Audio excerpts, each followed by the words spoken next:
जेठानी पड़ी देवरानी पर भारी।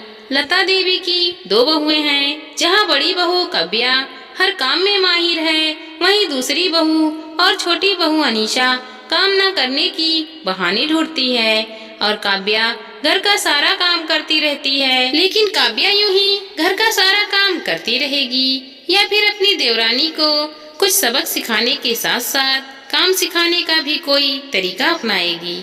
आइए जानते हैं हमारी इस कहानी में। अनीशा बहू, यहाँ आ जाओ जल्दी। माँ जी, आपने बुलाया क्या? बाजार से भिंडी लेकर आई हूँ, बना लो, अच्छे से बनाना। हाँ, चटपटा भी बनाना। क्या यार, इस बुढ़िया ने तो मुझे खाना बनाने के लिए दे दिया। सब्जी अब मुझे ही बनानी पड़ेगी, फिर रोटी भी बनानी पड़ेगी। क्या करूं? अनीशा बहू, क्या सोच रही हो? इतना खाना बनाने के लिए बोला है, कोई मैथ का सवाल हल करने के लिए नहीं बोला जो इतना सोच रही हो। नहीं नहीं, मैं कुछ नहीं सोच रही हूँ, बस जा ही रही हूँ खाना बनाने। अनीशा खाना बनाने चली जाती है, लेकिन वह खाना बहुत बेकार बनाती है। घर में कोई भी उसके हाथ का बना खाना नहीं खा पाता है। क्या बनाई है तूने? खाना तो कहीं से भी नहीं लग रहा है। यहाँ आखिर बनाया क्या है तूने? माँ जी, मैंने आपको बताया नहीं था, लेकिन मुझे खाना बनाना नहीं आ रहा तो पहले ही बता देती। इतना सारा खाना बर्बाद करने के बाद बता रही हो। आज से तुम घर का खाना बिल्कुल नहीं बनाओगी। जो काम तुम्हें आता है ना, बस वही करना। अपनी सास की बात सुनकर अनीशा को बहुत सुकून मिला। वो सोचने लगी, अच्छा हुआ जो मैंने खाना भी बेकार बनाया। चलो, खाना बनाने से तो छुटकारा मिल गया। अगले दिन लता ने अनीशा से कहा, अनीशा बहू, खाना तो तुमसे बनेगा नहीं। एक काम करो, कपड़े धो लेना और खाना बड़ी बहू बना लेगी। जी माँ जी। अनीशा कपड़े धोने में लग जाती है। कपड़े धोते हुए सोचती है, इतने मुश्किल से तो खाने से जान बचाई थी और अब ये कपड़े हाथ धोकर पीछे पड़ गए हैं। इन कपड़ों का भी कोई ना कोई इंतजाम करना पड़ेगा, नहीं तो इस घर के सारे कपड़े मुझे ही धोने पड़ेंगे। अनीशा उन कपड़ों को ठीक से नहीं धोती और कुछ कपड़े तो फाड़ देती है। जब लता यह सब देखती है तो उसे बहुत गुस्सा आता है। वो गुस्से से कहती है, बहू, मरम्मत हो जाए। कपड़े धोने के लिए बोला था, फाड़ने के लिए नहीं। तूने कपड़े साफ करने की जगह कपड़ों का ही सफाया कर दिया। आज के बाद तो कोई कपड़े नहीं धोगी।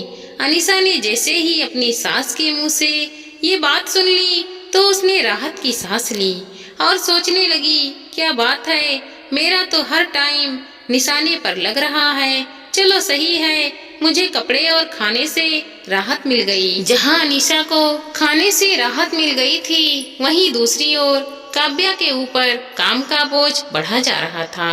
वह सोचने लगी, ऐसा तो हो ही नहीं सकता कि अनीशा को घर के कोई काम ना आते हों। ये जरूर काम से बचने के लिए सारा ड्रामा कर रही है। और सबसे अजीब बात तो ये है कि कपड़े माँ जी और मेरे ही फटे हैं, उसके तो कोई कपड़े नहीं फटे। काव्या को इस बात का अंदाजा हो गया था कि उसकी देवरानी काम न करने के बहाने ढूंढती रहती है। अब तो वो अपनी देवरानी को कुछ काम बताती तो वह काम छोड़कर अपनी सास की चमचागिरी में लग जाती। माँ जी, सारे मोहल्ले वाले और मेरे मायके वाले आपकी बहुत तारीफ करते हैं, कहते हैं कि आपने अकेले ही सारे घर को संभाला है। अरे बहू, सब लोग बात तो सही कह रहे हैं, लेकिन तू मुझे इतना मक्खन क्यों लगा रही है?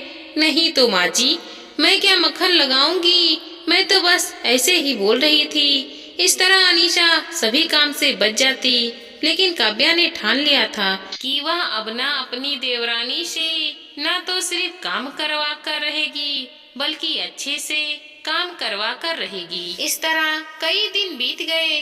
काव्या अकेले ही सारा काम करती है। एक दिन काव्या की माँ का फोन आया।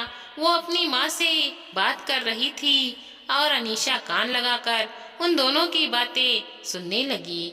कैसी हो माँ, बहुत दिनों के बाद फोन किया। अरे बेटी, तुम्हारे पास तो टाइम ही नहीं होती, इसीलिए मैं भी तुमसे बात नहीं कर पाती। ये बता, ससुराल में सब कैसे हैं? तेरी सास ठीक है ना? हाँ माँ, सब ठीक है। मेरी सास तो मुझसे बहुत प्यार करती है। उन्होंने मुझे अपनी खानदानी हार दे दी है। लेकिन बेटी, उन्होंने ये हार तुझे ही क्यों दी? एक बहू और भी तो है ना घर में, उसे क्यों नहीं दी? माँ, मैं ना सारे घर के काम अकेले ही करती हूँ और खाना भी बहुत अच्छा बनाती हूँ।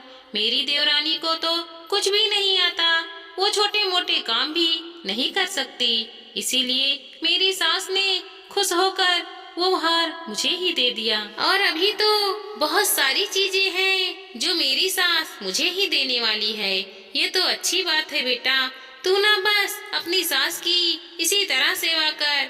हाँ चल, फोन रखती हूँ।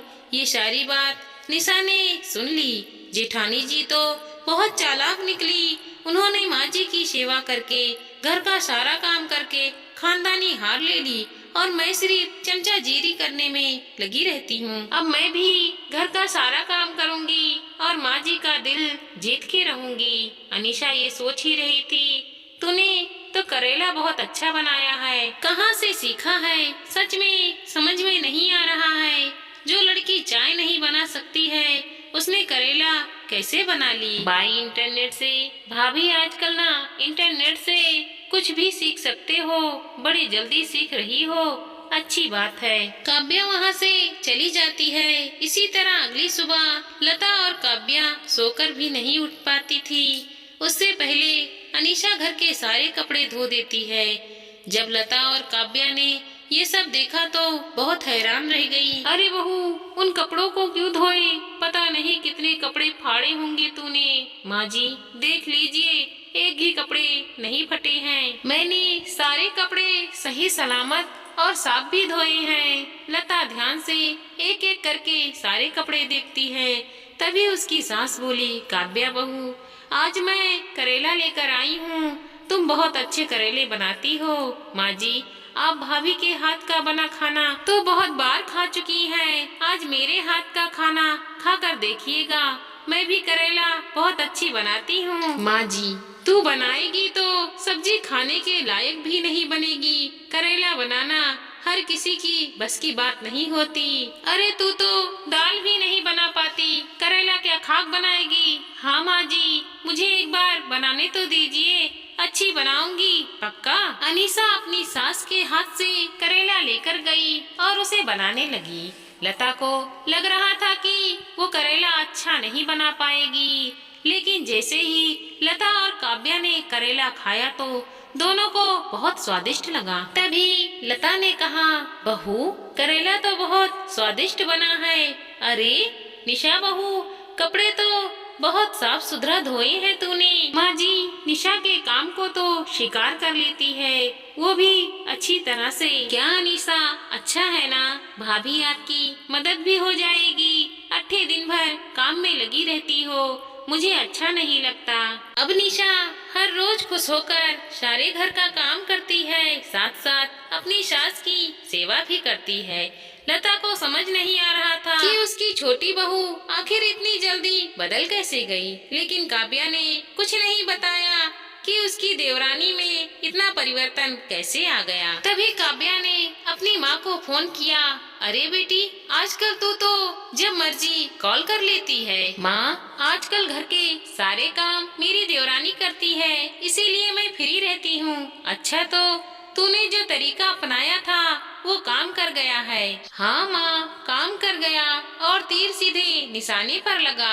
अब तो मेरे पास समय ही समय है। बेटा, इसका मतलब ये है कि तेरी देवरानी को सब काम आते थे, लेकिन वो जानबूझकर मना करने की तरीके ढूंढती थी। हाँ माँ, लेकिन उसे ये नहीं पता था कि मैं भी उसकी जिठानी हूँ, उस पर भारी पड़ूंगी। अब से वही घर का सारा काम करेगी। चलो माँ, मैं रात को कॉल करती हूँ। इस तरह जिठानी अपनी देवरानी पर भारी पड़ गई। अनीशा लालच में ही सही सारे घर के काम करती है और काव्या आराम करती है। ये राज सिर्फ काव्या को ही पता था कि उसकी सास ने उसे कोई हार नहीं दिया और अब उसे पता भी नहीं चलेगा। दोस्तों, हमारी ये देवरानी जेठानी की कहानी आपको कैसी लगी? आपको अच्छी लगे तो लाइक करें, शेयर करें और सब्सक्राइब करें। धन्यवाद दोस्तों।